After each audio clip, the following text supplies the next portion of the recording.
Kid of Arcadia. Chapter 7. Pavement Games. The city bus used to rattle past the vacant lots and run-down shops in town as it picked up kids off the street and gave them a ride around after school. Eliot usually had to come with me on the weekends when we were left alone, him in the bus seat and me hanging on the pole the whole way down from the burbs. By then we were used to all those basketball courts with their 2-story chain-link fences, Italian bodegas on every corner, and all those straight streets in between where miles of triple-decker homes lined up. By then I'd grown my bus route legs on 100 sharp turns. We both had reasons for getting out. In the city, the buildings stood stories high and were faced by tag bricks, torn awnings, and barred windows up and down the drags. Beneath them went the hoods running the sidewalks, whipping around their pocket chains and standing aloof on the street corners in T-shirts to blow smoke around like it was warm. Most days we'd see the b-boys in the courts across the street from where our cluster got off the bus, so we'd bolt over the intersection to go catch the action over there. That day Eliot squeezed in between the others and flung himself to the fence for a peek at them going at it while I waited for my man. There in the court the kids were breaking on some cardboard to a heavy bass beat cranked on a portable and were attracting a small crowd. I'd first seen this show unfold while wandering the streets months earlier and thought a fight was going down, but no. They were just competing to see who the champ b-boy was, a thing people had picked up from the Bronx that had worked its way upstate by then. It was always quite a show, for there was no telling what trick they'd try next to one-up their rivals. They'd be catching the beats right out of the air to send them rippling through their limbs like robotic waves, one moment stiff and untouched by the wind, and the next melting molten on the ground like they had no bones in their bodies. The freak never failed to give me a rise, and every now and then another guy or girl with stamina would fling themselves into one for a shot. Their moves only seemed sloppy, but they held me hypnotized, until my hookup arrived. I'd only met him a few weeks earlier, but he could already spot me in the crowd. The scars on this jerry-curled kid told me he wasn't the type I wanted to mess with, but he spent so much time hanging out in front of the Italian corner that it didn't take long for him to start latching onto me as an out-of-towner. Seems like I was always finding kids who had no real parents to speak of. I kept Eliot in the corner of my eye while we traded. My jerry-curled hookup there was farming scripts right out of all the medicine cabinets of all the homes he was crashing at, and that's how I got to know him. He and his buddies would sit there on the sidewalk dividing his pile in their palms for whatever buzz was in them, which was where they first offered me a taste of Klonopin. I got into that back then just trying to fit in and be cool, and yet despite being a regular buyer of the stuff, they still ended up dropping me as soon as I started getting around on my own. The arcade in the corner store was the next stop up if I didn't run into him and his boys, but I never left him without exchanging my lunch money for one of his brown bags, which I did that day, quietly, when Eliot wasn't looking. That's why I never ate lunch those days. Jerry Curl there nudged me and began his cover talk about the breakdancers. "Hey, Jared, man. You know my man that got busted will come out and clean this shit up now, 'cause they say that some kid went and broke his neck doing it. Now they don't want no one doing it anymore. You hear?" "Yeah," I said, giving him a signal nod. "Yeah, they don't want this b-boy shit happening no more, see? And they're busting anyone who's trying it. That's why it's no more sweeps, CCs, step-downs, windmills, Russians and shit. They put a ban on it 'cause someone's complaining too much about the b-boy burns, you know what I'm saying?" "That's bogus," I said, as he passed me the little brown bag. "You're too new brew, man. Ever seen a bust before?" "What's a bust?" I asked, pocketing my spoils. "The man. He come all up out of nowhere and start all up with his clubs and shit. Surprised he ain't showing up around here yet and busting these guys. But trust me, I seen a bust before, man, and it ain't no picnic, so I ain't sticking around here too long. See ya," he said, the moves in the thick of it carrying him off mid-sentence into the chanting din between the camps. Off to go latch on to someone else for some change. Eliot hung on the fence next to me, not missing a moment of the action as another 2 dancers jumped into the cipher carved out in the crowd. He was really eating it up. What that cool kid had taught me was exactly that, how the kids had redrawn the map and forced the adults to like it or leave it. And because so many did, that's why everywhere you looked you'd find some group of youths poking out some hideout, hanging on the chains or screwing around in the shops to catch a glimpse of some b-ball on an overhead TV set or something. Many were just trying to make a name for themselves in the eyes of the father figures who took them in. They were the ones in the courts and storefronts looking out for someone's weaknesses, not always the b-boys who were just working something out of their systems, but no one saw the difference. Anywhere kids grouped in those parts was suspect. And I learned from him where to go and where not to go, the language and the signs, The people who were dangerous from the guys who were pushovers. The corner store by the stop was the hangout for the kids like me, but I knew once I stepped out that door it was somebody's turf. All the Kojak and Hill Street Blues episodes I'd seen in my life had me thinking that surely someone out there was rising up every morning with 3 kids under the bed and a Beretta in the top drawer, dealing in the early morning and coming back with eggs and juice for breakfast, and I guess I had to respect that.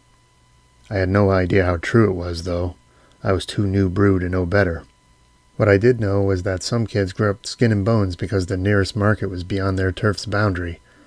I ran into these types often on my after-school jaunts at the corner Soul, where we'd eat snacks off the racks without paying and slouch down out in front till the owner drove us off. They didn't care too much for my company, but never made it a hassle because nobody sweat the small stuff on the streets. It was their only lunch sometimes because their parents knew what they were into and dared not cross the line to go to the supermarket. When the young people had a beef with each other, there was nothing the adults could do about it. It was also out there my young, suburban white ass learned the sad facts of skin color.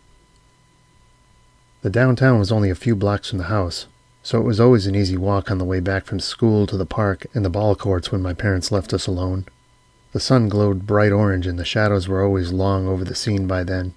There I saw all kinds of things unfold. An old lady demanding some brash young man in mid-game go see his newborn in the hospital. Some slick kid with chains pulling a knife on another. Little ones yelling over a bad call in a game of fives with a limp ball. A skater kid walking off scuffed knees after a badly executed ollie on a weak board with a broken wheel. Drama was not in short supply there. I felt sorry for that newborn kid, though, with his own dad gone MIA. Come on, Eliot, let's go. I tugged his arm. Once you stepped into the video arcade, though, you were in a different world. The one I frequented was a bodega front, but it covered up the hood's best-kept secret. After making your way past the newsstands and snack racks and down a narrow step, you'd find yourself in a dark and crummy back room full of cabinet screens glowing like the bridge of a psychedelic starship all around you. Then all you could really see in that black room after trotting in from the day were all those blinking buttons and glow-in-the-darks beckoning you to step on up and test your luck at one, like at a carnival. First their flashing bright colors would burn into your eyes, everyone blinking its own sign language as if saying, "Play me." Then their bleeps and bloops would hit your ears and ring out like a slot machine jug band on drugs. They could change your mood and play tricks with your mind the more lost you got in the soup. Down in the video arcade, you were always submerged in a trippy matrix totally cut off from the rest of the drab world. It was a tight maze of colors with a few kids standing shoulder to shoulder sniffing around like rats in the crumbs and looking on with the others in the midst of the battle, waiting for their shot at the high score. It was a moist and foul place from the sweat kicked out of every gamer on his way to glory, and I could feel the same adrenaline fire in me every time it was my turn, like stepping up the plate or getting thrown in the cockpit. You'd grip the joystick so hard that by the time you threw your arms back in defeat or triumph, you'd made sure to leave your warmth and wetness smeared all over the console like a pheromone for the kid who followed you to mingle with theirs. The minute Eliot and I walked down, I felt like I had never left. One of the kids back there was running low and taking it seriously. "It's bullshit, I totally shot it," he yelled. He punched the machine and stomped away, opening it up for me. "Just hold my hand. Don't get lost," I told Eliot. He held on to me as long as he could, but was forced to let go when I grabbed a hold of a game cabinet and loaded it up. He slouched down on the floor next to me and pressed his back against the machine where he could feel all the subtle vibrations of its phaser and warp sounds. He liked vibrations. Every time I died, it blasted this low horn noise rumbling to a sputtering grind that had him cracking up. "Ugh, what's so funny?" I groaned, annoyed by his constant distractions while the game loaded between lives. "It farted," he exclaimed, loudly, and I just rolled my eyes. Finding that one a bust, I moved on to Berserk, and it wasn't long before I began to recognize it. A blue maze beamed in on the black and sent its rainbow robots creeping along its pathways with an intruder alert voice every few seconds. It reminded me of Broder's game. Suddenly I could feel his touch on me and I put it down. The trigger was in my hand now. "Jared, Eliot said. The damn thing looked easy at first, but it grew faster after the first few until that mocking voice turned into a sputtering current in my mind.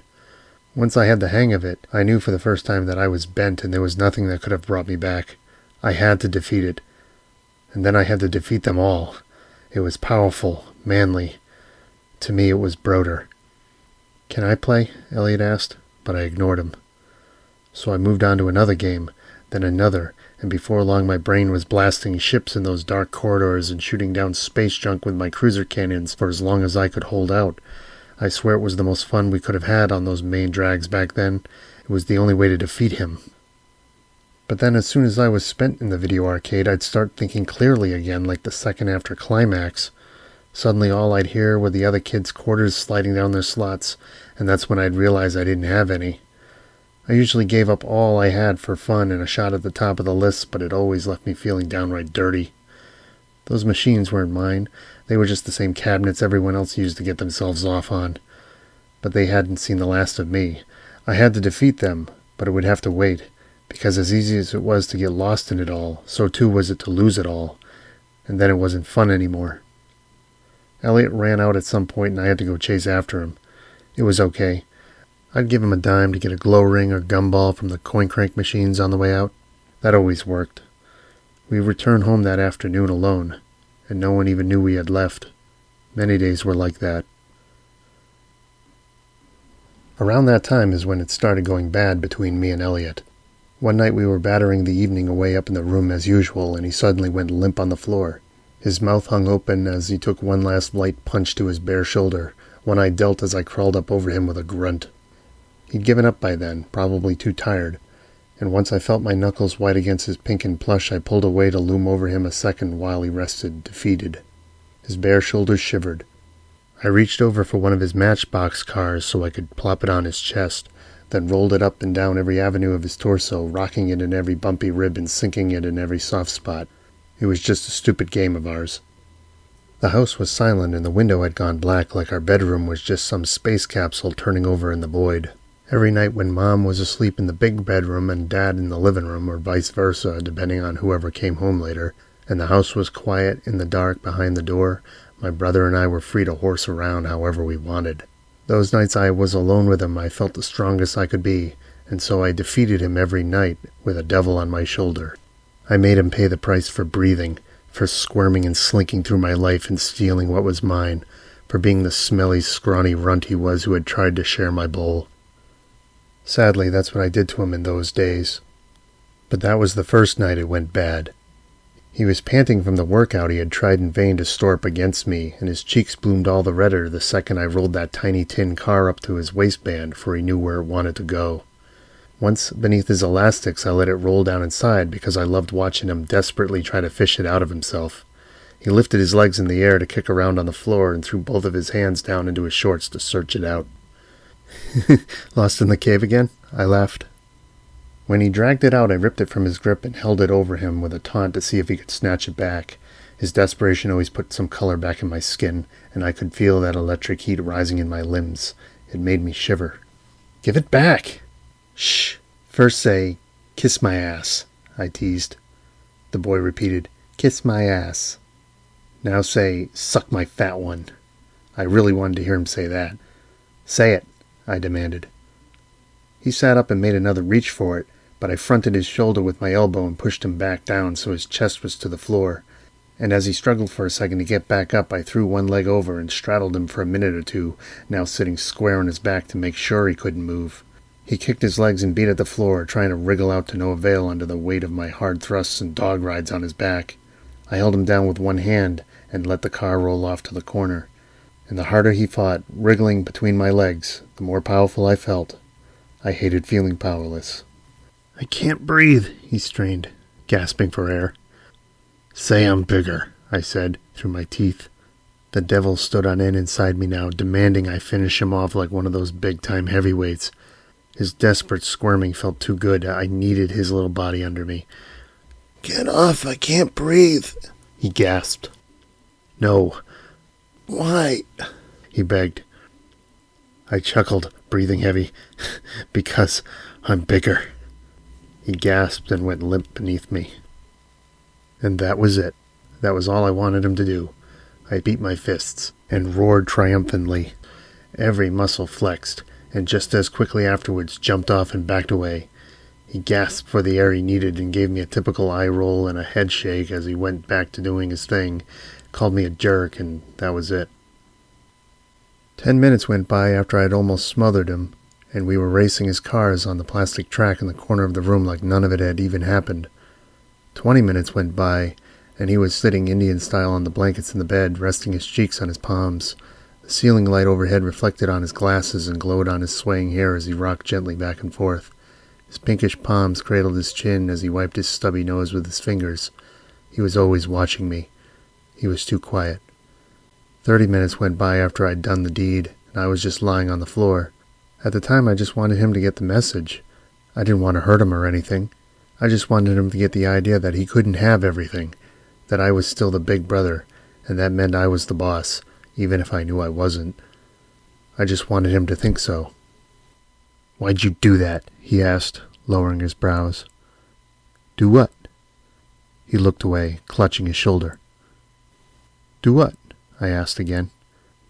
"What you did." I dropped backward on the bed beside him, trying to avoid the topic, and soon decided that he didn't need to know. Maybe I didn't know either.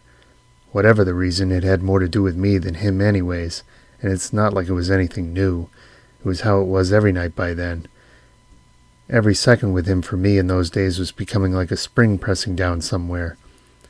It's just the stuff big brothers do, I thought, night after night. Those pills were messing me up. "It's just what big brothers do," I said. He crawled away from me. That week he had come home with notes every day. The school had used its last meeting to bash his mom and blame her and Dad for all his misbehavior over there. It seemed like all he ever heard every time he broke out a line in the schoolyard or hid under his desk during class was how bad his dead mother was. He wanted someone there with him every day, but only had me in the night like that when I was ready to pounce. He'd go a good 30 minutes before he conked out like that, and then I'd fall asleep as far away from him as I could get. Sometimes he'd wake in the middle of the night and wonder where he was. Startled and whimpering, he'd see that he'd gone and tucked himself in beside me in the darkness and drift back to sleep. Why he still did that, I'll never know. March 3rd, 1982. I felt like I had to piss, and my feet were like an animal, with hair, and were all hard on the bottom like bone. And I had 2 bumps growing out of my head. Eliot watched me go. I let him in. I let him watch, and do some other stuff in there. He was watching me do it.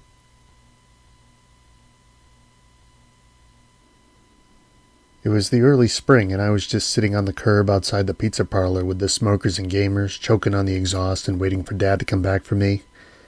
He dropped me off there to fart around while he was out running errands with Eliot, saying I shouldn't go with him because Eliot's business was none of yours.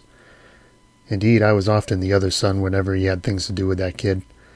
And so because of that, that cloudy weekend afternoon saw me in the game lines out in front of the pizza parlor's video arcade. I'd quickly blown through my pocket money there and was already spat back on the sidewalk like a bum, fresh out of quarters. Closing my eyes while I waited, I imagined myself inside the game Tempest, passing levels and scoring kills left and right to the hard-edged rock and roll of that 8-bit sound chip with unlimited lives.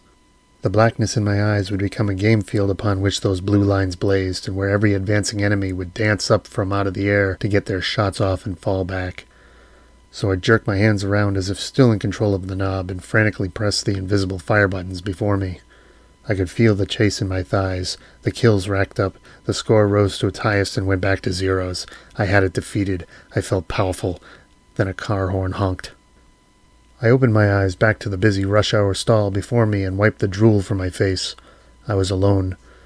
Floating over the traffic came a bass beat from some boombox across the street with the cold wind whipping through my coat, and I decided it was more worthwhile on the other side. I stood to wait for the light to change, and there behind me they stood, the boys from the jungle, the burbs, the bridges, the ones who never yawned. They hung on the sidewalk, some with their hands tucked in their pockets and others on a stick, all while playing the 2 video game cabinets that had been rolled out in the open air beneath an awning. The place did whatever it could to drag us in for quarters, since none of us could resist anything by the slice, and because the lines for the games often got too long for the insides of those little shops. So if the day was dry and warm enough, they'd sometimes roll their game cabinets right out into the sidewalk in the spring, running cords through the door. Phaser warps and bubbling explosions were drowned out by the traffic as the kids peeked over each other's shoulders and jotted back and forth between the consoles to get a glimpse of the games. Every one of them was just looking to buy a thrill for 25 cents a pop, and I was no different. I knew the trick, for I'd done it 100 times. Whether you had the top spot or not, you still got back in line as fast as possible. If you didn't make the high score list, you were always trying to get on it. If you did make it, you were always trying to get higher on it. It was a pecker order, as I used to call it. But by that time, I'd had enough for the day. There were no more quarters to blow, and I wasn't in the mood for searching the concrete or bumming it for real. But I still needed something to do and someone to do it with. When I made it to the other side of the street, the 2-story chain links and blacktops began creeping up the curb beside me, and I saw the hoods out chilling in the corners as the boomboxes cranked. I went there to see some basketball action on the court before Dad showed up, but no games were happening. All I wanted was for him to find me there at the courts. He'd show up and see me there, and it'd all be good again for the two of us, and just for the two of us. No one in there was shooting hoops, though, so stepping into that arena from the sidewalk felt like passing through a portal into a prison yard. A few guys sat on the cardboard between the penalty lines and basket and kept an eye on me as I leaned on the fence. The jerry-curled kid I usually bought my scripts from was there with his boys, ignoring me and smoking a cigarette for warmth. You never did things by accident in those parts, so I pulled my hood up and kept an eye out for Dad's car as if I was waiting for a hookup. From there I was the first to see the cops pull up. 2 cruisers slowed to park along the street, and all 3 officers stepped out and casually paced toward the entrance of the ball courts, all hands on hips as if ready to draw, and suspiciously eyeing down some of the hoods behind the fence. The overcast clouds reflected off their dark shades as they slowed their pace on up to the group. "We breaking the law?" one of the youths asked. "Come on, guys. You think we come rolling around here for nothing?" The Cletus hog 5-0 with the black mustache nagged sarcastically, rolling his head like a top. "Ask them, man. Don't be asking me, man, what it is," one of the youths said, getting up to leave. "We're searching the lot. Let's go. Everybody out. Body checks at the gate," the cop signaled to the exit. "Come on, man. Ain't shit here. No need to body check nobody." The guys began taking turns as they stood up, sometimes talking over each other. "This is messed up." "How do you know what we're looking for?" the copper asked. "I just said we were searching the lot. I didn't say what for. What you guys got going on here, then?" "What we doing wrong, officer?" one of the youths asked. "Being smart, Alex, that's what. We're searching the lot. Got it? You got nothing here? Well, hey, you do what you want. You run and we'll catch you," the copper said. The group started talking back and forth to one another with, "Man, I'm leaving this shit. Let's ditch this. Come on, let's just go, and I don't believe this shit." Some weren't so complacent but didn't want to cause a scene. Jerry Curl picked up his brown bag on the way out of the only gate to the courts, and the officer went off on him. "Come on, make nice. What's in the bag?" the 5-0 asked. "Nothing. My lunch." "Well, which is it?" The officer went to grab it, and the kid retracted. I just knew it was the end of the line for him. "Don't touch me, sir. Ain't nothing going on," the kid said. "You watch it," the cop growled, pointing at the kid. "You don't cooperate with us, and we can make things very hard for you." He was cut off when another kid charged to get through the gate fast without being body-checked, but the cop braced himself and grabbed a hold of the kid's pressure points, dropping him like a corpse to the asphalt. He bent on the kid's back, holding him down with a knee, and whipped out the cuffs right there on the spot. Apparently they had their guy. "You pulled a knife out, didn't you?" the copper grunted. As soon as that happened, the boombox was kicked in, and the youths all fled like a flock of birds. The cop by the gate actually shut it to lock us all in the court for some reason, and guarded it so no one could leave. Now we were at their mercy, and there was no way out that was going to be easy. So just as the other youths in there started climbing the fences, I backed up and held on to the links, watching the kids on the other side perch like flies in a web against the gray sky as they made their first climb.